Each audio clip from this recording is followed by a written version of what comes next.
آبنائے ہرمس میں امریکی مداخلت پر ایرانی انتباہ۔ ایرانی پاس تران انقلاب کی بحریہ نے امریکہ کو آبنائے ہرمز اور ملحقہ علاقوں میں بحری جہازوں کی آمد و رفت میں مداخلت پر سخت خبردار کرتے ہوئے کہا کہ تاہم تجارتی راستے پر غیر ملکی طاقتوں کا کوئی حق یا کردار نہیں۔ ایرانی میڈیا کے مطابق پاس تران انقلاب نے واضح کیا کہ اگر امریکہ نے کوئی فوجی اقدام کیا تو اس سے آبنائے ہرمز کو مرحلہ وار دوبارہ کھولنے کا عمل شدید متاثر ہوگا، جس کے نتیجے میں اس اہم آبی گزرگاہ پر انحصار کرنے والے تمام ممالک کے اقتصادی مفادات کو بھی بھاری نقصان پہنچے گا۔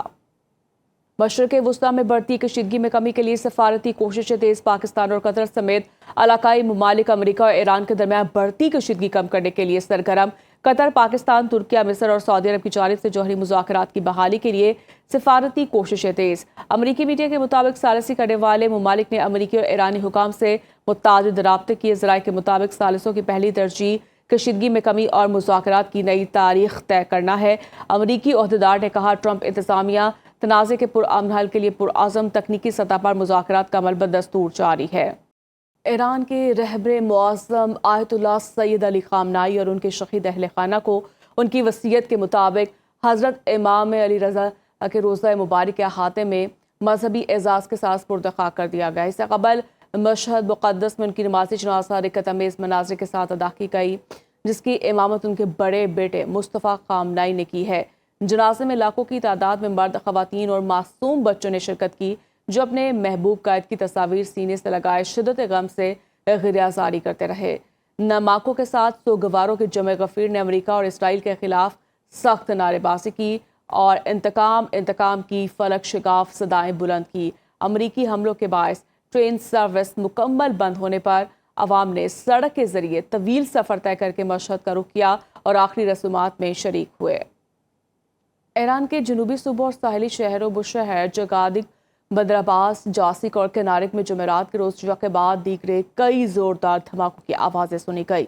ایرانی حکام کے مطابق جنگی طیاروں نے کنارک میں نیوی ملٹری زون کو نشانہ بنایا، جبکہ بشہر کے نائب گورنر احسان جوہانی نے تصدیق کی ہے کہ بشہر کے قریب ایک ملٹری سائٹ پر بھی ایک پروجیکٹائل آ کر ٹکرایا ہے۔ اس سے قبل ایرانی خبررساں ایجنسی نے صوبہ بشہر، اس کے قریبی شہر چگادک میں 6 دھماکوں، جبکہ صوبہ سستیان و بلوچستان کے شہر کنارک میں 3 دھماکوں اور بندر عباس اور جاسک میں بھی شدید دھماکوں کی رپورٹ دی تھی۔ کنارک کے گورنر محمد یونس حقانی اور بشہر کے مقامی حکام کا کہنا ہے کہ ان دھماکوں کی وجوہات اور نقصانات کا تفصیلی تعین کیا جا رہا ہے۔ دوسری جانب ایک امریکی اہلکار نے عرب میڈیا کو انٹرویو دیتے ہوئے واضح کیا کہ امریکی فوج فی الحال ایران پر کوئی حملے نہیں کر رہی۔ امریکی سینٹرل کمانڈ نے آبنائے ہرمز پر ایرانی کنٹرول کے تمام دعووں کو سختی سے مسترد کر دیا۔ امریکی سینٹ کام کا باضابطہ طور پر کہنا ہے کہ اس اہم سمندری گزرگاہوں پر ایران کا کوئی کنٹرول نہیں اور مئی سے لے کر اب تک امریکی افواج وہاں سے بحری جہازوں کی محفوظ اور کامیاب آمد و رفت کو مسلسل یقینی بنا رہی ہے۔ امریکی فوجی حکام کے مطابق اس عرصے کے دوران آبنائے ہرمز سے 800 سے زائد تجارتی بحری جہاز کامیابی کے ساتھ گزر چکے ہیں، جن کے ذریعے 380 ملین بیرل خام تیل عالمی مارکیٹ تک پہنچایا گیا ہے۔